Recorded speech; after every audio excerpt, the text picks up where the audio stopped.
When we're coming to reincarnation, this was my thought. Okay, I've seen enough evidence through my life that, yeah, the reincarnation of consciousness is real. It happens. Past lives, I get that. But where do we get the perception of time from? From the Matrix. It's feeding us a perception of time. That's why when people have near-death experiences, they say that basically the realm that they went into was like a different, the laws of physics were different. The feeling of time was different. Yeah. Back in just after the turn of the millennium, I had one of these big downloads at the time, which said to me so powerfully, this is a simulation. And the limit of the simulation at this level is the speed of light. And also that what we call the laws of physics are actually the encoded laws of the simulation. So if you are a creator of a virtual reality game, you encode into it the limits of the game, so they play to your rules. And the characters, the non-player characters play to the rules, but also the human players played within those rules. That's the laws of physics. That's what they are. So when you have near-death experiences and they leave the body, they talk about a reality which responds to a different law of physics. Yes, because it's a different level of the matrix with a different intent. So this was my question. Okay, I accept reincarnation, I get that, but I do not buy for a second the idea that it has to happen so we learn lessons to reach a point of enlightenment. You know, when you come into this world, what happens? You're going to learn new lessons on top of what you've already learned? No, you get a mind wipe. You can't remember the previous ones. You're starting from scratch again, overwhelmingly, certainly consciously. And therefore, what's all this lesson learning bit all about? I remember when I had that ayahuasca experience in a rainforest in Brazil in 2003, and this took a female form, this female voice, real powerful, spoke to me for 5 hours about the nature of reality. At one point, I was shown this picture of a field, an English rural field, and there was a path going across it, like a muddy path.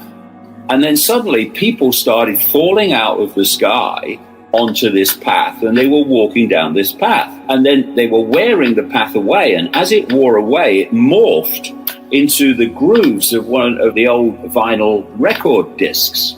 And people were walking in the dark through these basically little tunnels in the vinyl disc. And the theme of it was people drop in to the system so easily because they've done it so many times before. It's second nature to them. They're not having to be brought into the system. They're already in it when they come in. And so the question was, okay, I can understand how consciousness could be enticed, tricked into entering this world. Okay, I can accept that. But then I look around the world and, you know, there's a few people that think they're doing all right, money-wise and all that stuff. But, you know, if you travel the world, I've been to about 60-odd countries over the last 34 years. You see that the vast majority of people are living a daily struggle to survive, not least in Africa, in Asia, in South America, in Central America, and so on. And they're not having a good time. It's a constant battle. You've got kids in mines and stuff, trawling for the resources that end up in electric car batteries and so on. So they're not having a good time. So my question was, I can understand why people would get enticed in once. Oh, yeah. But coming back over and over and over again, are you having a bloody laugh? What? I'm going back there. Horrible, that is. So how do they do it? This is the astral level of the simulation. It's what people call the spirit world. But it's not the spirit world. That's beyond the simulation, the infinity of all things. Everything that is, has been, and ever could be. You're entering, when you leave the body, another level of the simulation. Now, it can't just be a mirror of this because it wouldn't work. It has to be the appearance initially of some kind of heaven-type place. So you enter a completely different reality. And I've read so many near-death experiences accounts, and very often they'll say, I felt a love, like a bliss like I've never felt before. And you learn about reincarnation and all that. Oh yeah, reincarnation, yeah. So you've done this many times. Oh yeah. So why was it a bliss you've never felt before? You must have experienced it many times because of the mind wipe. It's a perception wipe. And so what you're met with are like passed over loved ones, spiritual masters, elders, spirit guides, and all this stuff. And it's all very nice. It's all very spiritual. It is for the great majority of people. Some people have a bad experience as well. And you get drawn up the tunnel or some other symbol. And then you cross the threshold and they say, either you've got to go back, your mission is not complete, or if you cross the threshold, if you choose not to go back, then you can't go back once you pass the threshold. Well, because near-death experiences all come back, they can't tell you what's on the other side of the threshold. But I've quoted in The Dream some people who say, and I do believe they're genuine, they have memories of the pre-incarnation state. There's a lot of people been taken back through hypnosis into that between human life state, beyond the threshold. And it sounds incredibly hierarchical and it sounds very technological. And something about the astral, you think of the astral and you think ethereal, but things like ghosts seem ethereal to us because they're not on the same frequency we are. But if you were on the frequency they're on, i.e. the astral frequency in this case, then they'd look as solid as you and me. And the astral is far more like this reality than people believe it to be, I would suggest. And therefore, this is in so many ways a projection of that astral frequency. It's certainly a projection from it. And for me, AI, artificial intelligence, is running the whole of the simulation. And it's running it. People aren't pressing buttons and all that stuff, except in detail. Overwhelmingly, it is AI that's running it.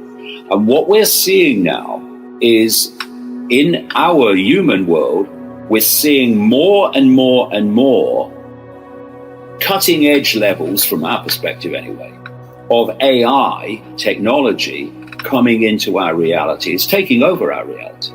And that is simply an expression of astral AI, which is running the whole show. And it's moving more and more into this realm to control us more and more fiercely here.